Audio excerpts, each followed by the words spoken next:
Il y a 2 jours, j'envoie un mail et ça faisait 2 mois que j'avais pas envoyé de mail. Je donne quelques news, notamment à Pâques, ce qui s'est passé. Et puis ici, quelques aquarelles que les élèves ont pu réaliser sur les dernières semaines.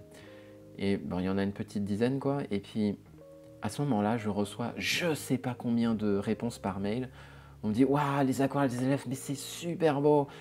Mais par contre, moi je débute et puis je me sens tellement loin, ça me paraît tellement compliqué, puis ça paraît trop dur, puis moi de toute façon je sais pas dessiner, et puis ci, et puis ça, et puis ci, et puis ça. Et en fait dans cette vidéo, ce que vous allez découvrir, c'est comment Audrey, qui est une débutante à l'aquarelle, elle a démarré il y a quelques semaines de ça, comment elle est passée de ce type d'aquarelle qu'elle a réalisé vers fin d'année 2023 à ce type d'aquarelle. Et là, elle n'a pas eu besoin d'utiliser des tutos, c'est vraiment des aquarelles qui viennent d'elle. Et ça, elle a réussi à le faire en 2 mois. Et du coup, comment Audrey, elle en est arrivée à pouvoir créer ses propres aquarelles alors qu'il y a quelques semaines, elle démarrait de zéro. En fait, elle a suivi 3 étapes que vous allez pouvoir répliquer aussi dans votre pratique pour pouvoir vous-même réaliser vos propres aquarelles. La première étape, c'est ce que j'appelle l'étape des fondations. Elle consiste à apprendre vraiment les fondamentaux techniques de base à l'aquarelle. Et le truc, c'est que si vous débutez, si vous partez de très loin à l'aquarelle, vous avez besoin de passer par ces fondations-là. Donc là, comme vous pouvez le voir, elle a fait plein d'exercices pour pouvoir faire de beaux dégradés de couleurs, pour pouvoir faire des bascules de couleurs, pour pouvoir laisser les pigments faire sur le papier, ici, ici, ici. Et le truc, c'est qu'on peut très vite se lasser si on fait juste des petits traits comme ça. Mais de toute façon, ça, c'est des étapes qui sont indispensables. Une fois qu'on a fait ça, à ce moment-là, on peut commencer à attaquer des sujets qui sont complets, mais qui recyclent tous ces exercices de base. C'est exactement ça la philosophie de la fondation ici. Et ça, vous voyez, c'est des exercices que j'ai proposés, ces 4-là, mais celui-là, ça c'est Audrey qui l'a fait toute seule à partir des techniques fondation qu'elle s'est appropriées. Et là, les fusions de couleurs ici, ici, ici, là, il y a un beau vert jaune qui est magnifique par rapport en contraste ici, par rapport au bleu foncé. C'est super beau ces fusions de couleurs. Donc cette phase de fondation, elle est ultra importante, surtout si vous débutez, vous devez construire des bases solides dans votre technique de l'aquarelle. Et si vous ne savez pas par quoi commencer, moi j'ai une formation qui est gratuite sur YouTube qui dure, alors certes elle dure 2h30, mais purée, franchement, c'est une des meilleures formations que j'ai pu faire et les résultats que les élèves ont eu, et en plus l'avantage c'est que ça fait bosser les fondamentaux de l'aquarelle. Je vous invite vraiment à la faire, à la refaire.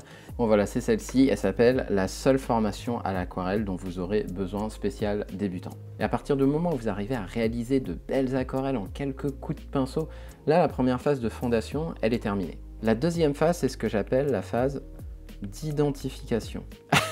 J'écris un peu en diagonale. Cette phase d'identification, elle a pour objectif de vous faire explorer plein de sujets différents. Et en explorant tous ces sujets différents à la lumière des techniques que vous aurez acquises dans la phase de fondation, vous allez vous rendre compte de vos propres limites. Donc pour ça, ce que je vous invite à faire, c'est à aller chercher des sujets que vous n'avez pas l'habitude de traiter. Et notamment Audrey, lorsque on a fait son premier live, c'était fin janvier 2024, elle en a fait un sujet urbain et elle n'était pas du tout à l'aise. Et notamment chez Audrey, les sujets urbains, moi ce que j'avais tendance à lui dire, c'est attention, elle ne fait pas des personnages qui sont trop noirs et puis fait pas des têtes qui sont trop grosses non plus. Là, tu as une tête qui est un petit peu grosse, là, tu as une tête qui est un petit peu grosse. Donc là, ça nous permet d'identifier les points sur lesquels on a besoin de s'améliorer. Et cette deuxième phase d'identification, elle est importante parce que si vous ne traitez pas les boulets que vous vous traînez au pied depuis que vous débutez à l'aquarelle, vous n'allez jamais pouvoir passer un palier. Et au-delà des personnages, il y a un autre point sur lequel Audrey avait un petit peu de mal, c'est le fait de pouvoir créer une belle lumière dans le ciel. Et ce paysage, c'est une interprétation qu'elle a faite toute seule à partir d'une photo que j'ai pu soumettre la semaine pour la communauté. Et comme elle a quelques difficultés à pouvoir créer de la lumière dans le ciel, ça a créé une ambiance qui pour le coup était super intéressante parce que moi je l'ai reprise et j'ai dit à tous les élèves, vous voyez l'ambiance que ça a créé lorsqu'on a une lumière beaucoup plus voilée, beaucoup plus tamisée. Donc le fait d'avoir un peu de mal à créer une lumière éclatante dans le ciel, finalement ça devient un avantage pour pouvoir créer une certaine ambiance. Mais bon, ça ne résout pas forcément le problème d'Audrey, mais à partir du moment où elle a réussi à identifier que tiens, pour créer une belle lumière dans le ciel, j'ai un petit peu de difficulté. À ce moment-là, elle a pu se concentrer uniquement sur ce point-là. Et là, vous voyez, ce qu'elle a réussi à créer, là, on a une lumière qui est beaucoup plus éclatante. Ça, c'est un exemple. Et si je dézoome ici, ouais, là, elle en a un autre. C'est super sympa, je trouve. Là, pour le coup, ces ciels sont beaucoup plus lumineux. Et tout ce que je vous montre là, ça s'est fait en quelques semaines. Derrière, elle a pu réaliser de superbes interprétations avec le bateau, ici avec des arbres enneigés. Et dans cette deuxième phase d'identification, ce que Audrey a fait, c'est qu'elle est allée voir sur Pinterest des aquarelles qui lui plaisaient et elle en a, à partir de là, identifié les techniques qu'elle a pu acquérir dans cette première phase de fondation pour reconstruire ces aquarelles à sa manière. Et du coup, là, ce qu'elle a réalisé ici, bah déjà, c'est super beau, mais en plus de ça, ça lui permet de retravailler ces techniques qu'elle a pu identifier dans la deuxième phase, mais sur des sujets à chaque fois un peu différents. Et c'est là qu'on arrive à la dernière phase, qui est la phase d'appropriation, où là, ce sont des aquarelles qui viennent vraiment d'elle. Mais dans la deuxième phase, le fait d'avoir confronté les mêmes techniques à plein de sujets différents, ça permet de se construire une bibliothèque mentale de sujets qu'on va pouvoir recycler, réexploiter, remodeler à notre guise pour pouvoir réaliser nos propres sujets. Et le truc, c'est que si vous dites que Audrey, elle a forcément du talent si elle arrive à faire tout ça en quelques semaines, oui, peut-être. Mais Audrey, elle n'est pas surhumaine. Et là, c'est des échanges qu'on a pu avoir. Elle bute sur le ciel éblouissant. Elle rencontre les mêmes difficultés que tout le monde rencontre. Et là, je vous ai donné un exemple sur la partie technique, mais Audrey, c'est aussi quelqu'un qui est en proie au doute. Là, elle est en pleine période de doute, dans l'auto-sabotage. Et même ce qu'elle dit, c'est que cette pratique de l'aquarelle, pour elle, c'est une forme d'art-thérapie. Et au début, elle avait la pression, mais forcément, lorsqu'on démarre une nouvelle activité, on a la pression. Mais petit à petit, on s'habitue à cette nouvelle zone dans laquelle on n'est pas forcément à l'aise. Et maintenant, ce qu'elle dit, c'est « je suis ravie de faire ce voyage avec cette communauté ». Et donc forcément, quand je partage les réalisations des élèves comme ici et que je reçois plein de réactions qui me disent « non mais de toute façon, ça m'est inaccessible de toute manière », parce que je débute, parce que je suis nul en dessin, parce que ci, parce que ça.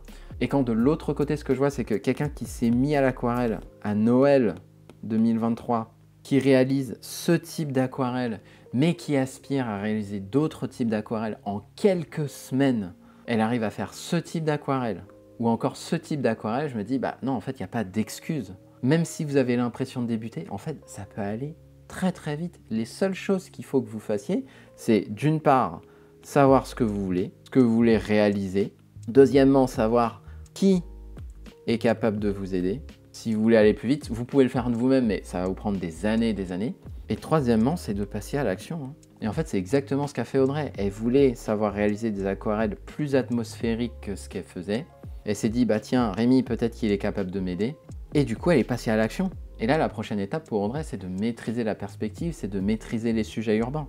Et là, déjà, je trouve que c'est super encourageant. Et ça, c'est un sujet de la semaine que j'avais donné, métro abbesse. Et vous voyez que si vous fournissez le travail, il n'y a pas de raison que vous n'y arriviez pas. Et en général, les lacunes qu'on peut avoir, on peut les retrouver sur des sujets plus complexes. Là, par exemple, Audrey, pour la lumière ici, elle a un petit peu de mal à retrouver la lumière. Mais c'était la même chose dans les ciels. Donc, on résout le problème sur les ciels. On retrouve en général les mêmes problèmes sur des sujets plus complexes comme l'urbain. On va résoudre le problème sur l'urbain. Et petit à petit, c'est comme ça que vous allez pouvoir progresser dans votre art. C'est en crantant sur des sujets de plus en plus complexes, mais en utilisant sans cesse les mêmes techniques que vous aurez acquises dans la première phase, qui est la phase où vous construisez vos fondations. Et en général, ce qui nous empêche de passer à l'action, et notamment, là, je l'ai constaté lorsque j'ai montré ce type d'aquarelle, c'est 3 réactions. La première, c'est de nier ou de minimiser. En gros, c'est de voir les aquarelles des autres et de se dire non mais de toute façon c'est pas si dingue que ça, et puis c'est pas si important que ça pour moi.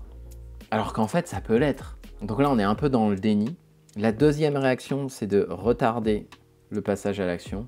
Et en général, pour moins se sentir coupable, ce qu'on fait, c'est que on séquence. C'est-à-dire qu'on va dire non mais d'abord je vais acheter le matériel qui va bien. Et puis quand j'aurai le bon papier, là vraiment je m'y mettrai. Ah, et puis il faut aussi que je fasse la petite formation. D'abord il faut que je fasse ça. Et puis après, on verra dans quelques mois. Et puis, je vais prendre le petit truc ici, et puis je vais faire ci, et puis je vais faire ça. Et en fait, ce qu'on fait, c'est qu'on ne fait que retarder l'échéance parce qu'on ne veut pas se confronter à l'inconfort, on ne veut pas se retrouver dans une zone où, tiens, ici, je me sens un petit peu en danger. D'abord, je fais une première étape, quand bien même, au fond, elle ne m'apporte pas les résultats que je souhaite, mais je la fais quand même parce que ça me permet de me rassurer. Et troisième réaction qui nous empêche de passer à l'action, c'est de vous dévaloriser. Et si vous me suivez, il y a de grandes chances que, bienvenue au club dans cette troisième catégorie, on se dévalorise, c'est lorsqu'on se compare à ce qu'on voit, c'est « Waouh, putain, mais c'est super beau, mais moi je suis trop nul comparé à tout ça. Non, mais de toute façon, moi je sais pas faire. » Et d'ailleurs, si vous regardez bien, ces 3 comportements-là, celui-là, le fait de se minimiser, le fait de retarder l'échéance et le fait de se dévaloriser, eh ben en fait, ça se retrouve dans tous les domaines de nos vies. Des domaines qui sont vraiment importants pour nous, on va avoir tendance à procrastiner, on va avoir tendance à ne pas passer à l'action sur des choses vraiment importantes. Et soit on va nier et minimiser l'importance que ça a pour nous, soit on va dire bah, je ferai ça pour plus tard, on va s'occuper des choses un peu plus urgentes mais potentiellement plus superficielles par rapport à ce qui est important pour nous, soit on va se dire non mais de toute façon j'y arriverai pas. Mais le truc c'est que moi j'ai la preuve que de l'autre côté ça fonctionne. Et en fait tout ce qu'on fait là, c'est qu'on essaye de se protéger en réalité. En général on va se protéger de l'échec, mais le problème dans tout ça c'est qu'en se protégeant de l'échec, on se protège aussi de la réussite. Parce que si vous ne vous accordez pas la chance d'échouer, et je dis bien la chance d'échouer, parce que c'est quelque part c'est une chance, eh bien vous ne vous accordez pas non plus la chance de réussir. Et là vous voyez que ce qui vous bloque, c'est pas le fait d'avoir la bonne technique, d'avoir le bon matériel, c'est dans la tête que ça se passe tout ça. Donc si vous êtes prêt à dépasser vos peurs et que vous savez que vous voulez réaliser des aquarelles plus atmosphériques, que vous pensez que je peux vous aider, bah à ce moment-là, ce que je vous invite à faire, c'est à cliquer sur le lien en description de cette vidéo. Et peut-être que comme Audrey, même si vous ne savez pas dessiner, même si vous débutez complètement à l'aquarelle, même si vous avez l'impression que ces aquarelles elles sont juste hors de portée, et ben vous pouvez être surpris de ce que vous serez capable de réaliser si vous savez dépasser vos peurs. Merci pour votre écoute et à très vite.